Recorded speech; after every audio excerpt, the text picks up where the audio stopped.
I'm speaking with composer Joshua Mosley, who, in addition to doing great animated films like Mass Effect Paragon Lost, he just did the After Earth mobile game, which is now available on all your mobile platforms. But thank you so much, Joshua, for talking today.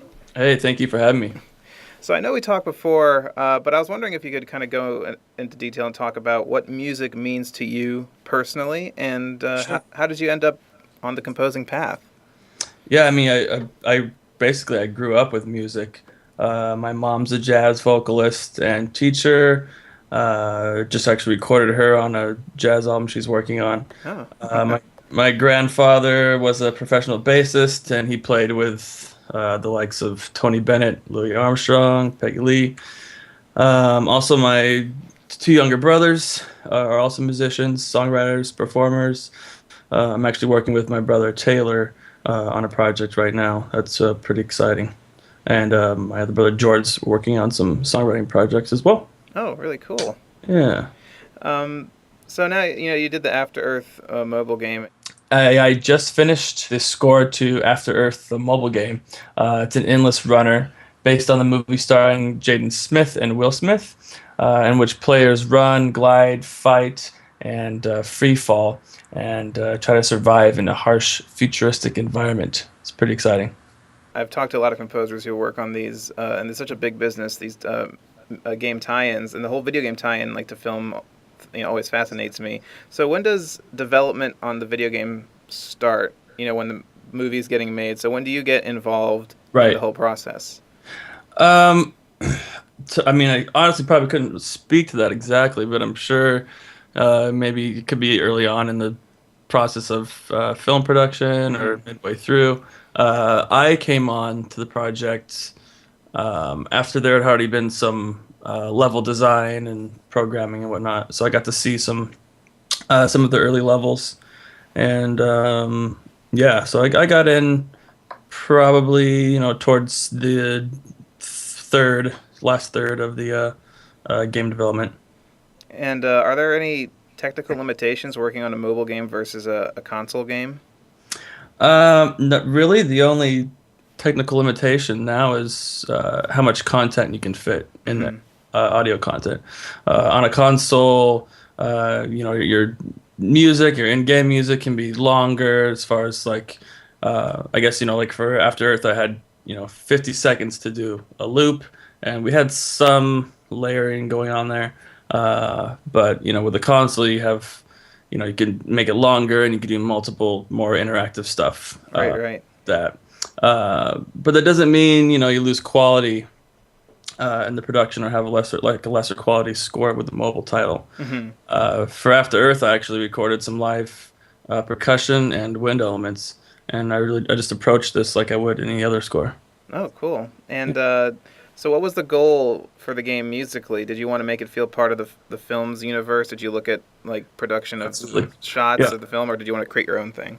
Yeah, like the movie, the After Earth mobile game is really fast paced. It's a fast paced race to survive, and I wanted the music I developed to match the unique gameplay that they created.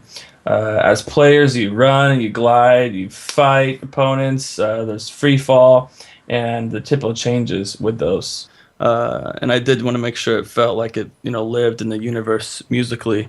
Early on, I was able to hear some of James Newton Howard's clips, some of his cues from After Earth film, which was pretty cool. And I was totally inspired by the textures and instrumentation, and that kind of became my compass for the game score. It needed to be in line musically with the soundscape that James Newton Howard created. And well, but actually, I mean, so this is an endless runner, so it's a lot more action, and Hmm. so there's definitely a driving through line, through the whole score. With the film, it's probably a little bit different, but yes, definitely fits in that universe.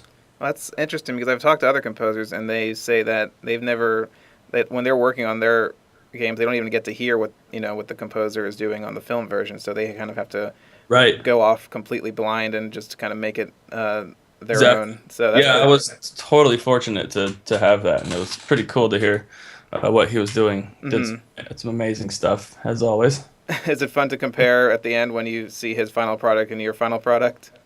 Yeah, I mean it's I mean you can't compare. For me it's I mean it wasn't so much comparison, it was, it was did I accomplish, what I was supposed to? Did the music is the music in line with, with the film, with somewhat of what James Newton Howard did? Hmm. That's probably the extent of it, but it's cool to hear, how music is, how it sounds for the movie and how it's sounding for this game, but they're, two different platforms, two different media, but they still kind of have a cohesiveness. Right, right.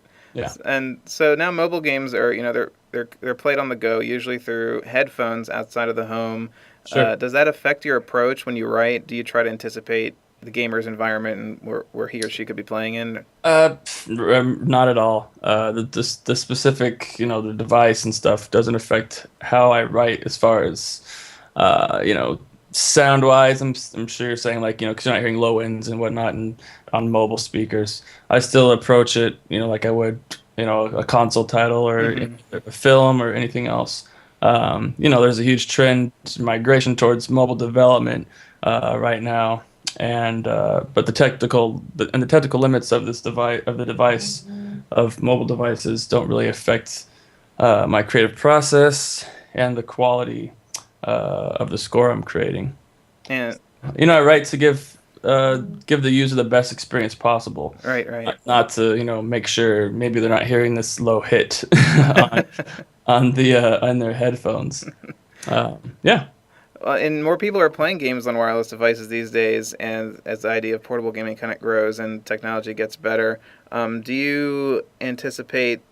I mean, you've been part of in the technology, and you've seen technology grow through your career. Do you anticipate mobile devices taking over the console and one day kind of replicating a home experience on the go?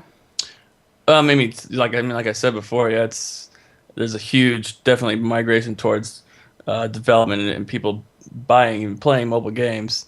Um, I think right now we're experiencing a certain degree of that Hmm. home console environment on mobile devices.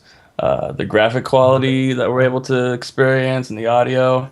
After Earth as an example, um, it's pretty amazing. It looks pretty awesome.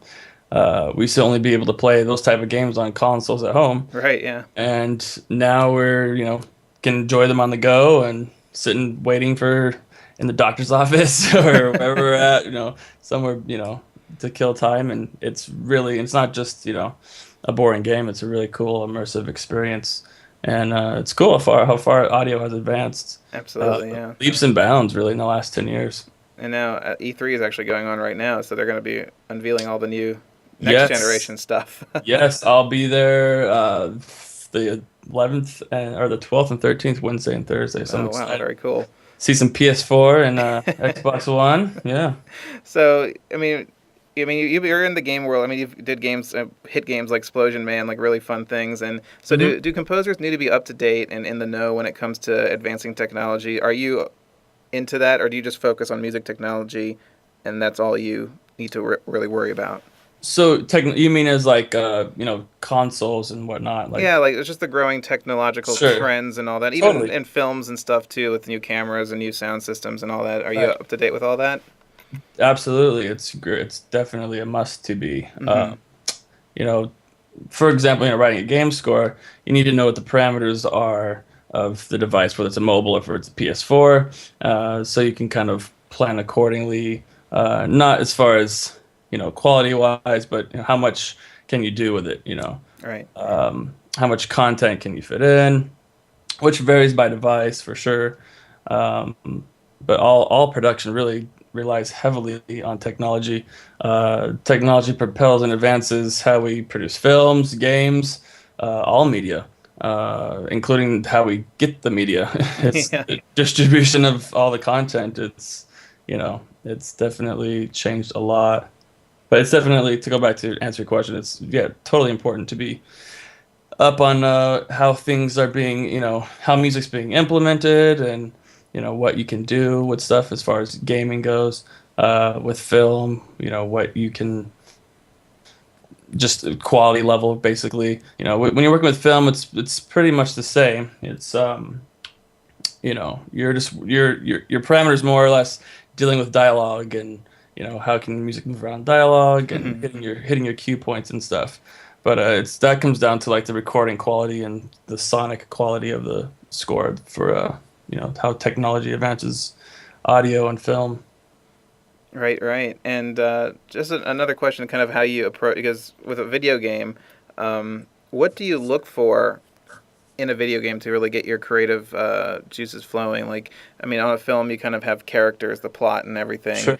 and I think you're probably looking at a different point of view as a video game because the player is different, every time, and that's their story kind of as the player is playing the game. So, what do you really grasp onto to start building your soundscape? Is it the visuals, Right. the gameplay? And I mean, like you said, it's whether it's film, games, or whatever. Usually, there's a story there. So Mm-hmm. I'm usually inspired first and foremost, by the story that's behind either the game or the story of the film, Mm-hmm. and then absolutely, images, visual inspiration for sure. Looking at levels and being able to play through levels, looking at even concept art and just screenshots. It's super helpful and very inspiring. Right.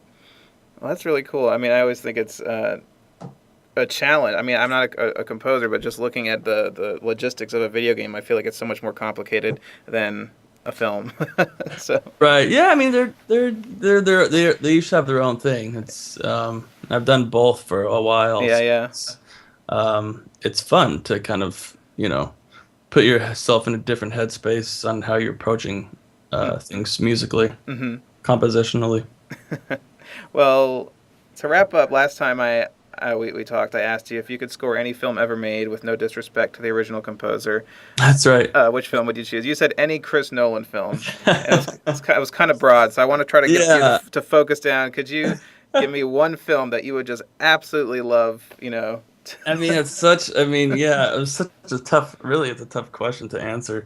There's so many great movies and great films. The great movies are influenced by great scores. Hmm. Uh, so to think about re-recording, and redoing a picture is really difficult. Well, Um, not redoing, just like pretending like it never existed. Like it right. came on your desk, and you said, "Okay." Yeah, sure. I mentioned Chris Nolan. He's a great storyteller, and he has a great look to his films. It'd be awesome to work, on a project of that caliber and that, the way he directs.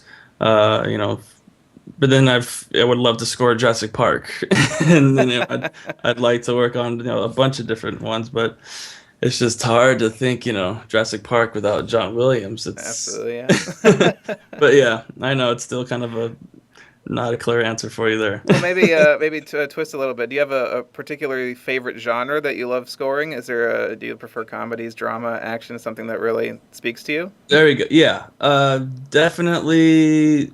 I guess it'd be like drama or I'm sorry, action, thriller, Mm-hmm. suspense stuff. Okay. Definitely is cool, and dramatic as well. Yeah, yeah. But I definitely enjoy writing in that genre for sure. Oh, very cool. Well, thank you, Joshua, so much for your time. Again, it's always Thank you. a pleasure to speak, and Definitely, likewise. so congrats on After Earth and everything, and look forward to everything that comes in the future.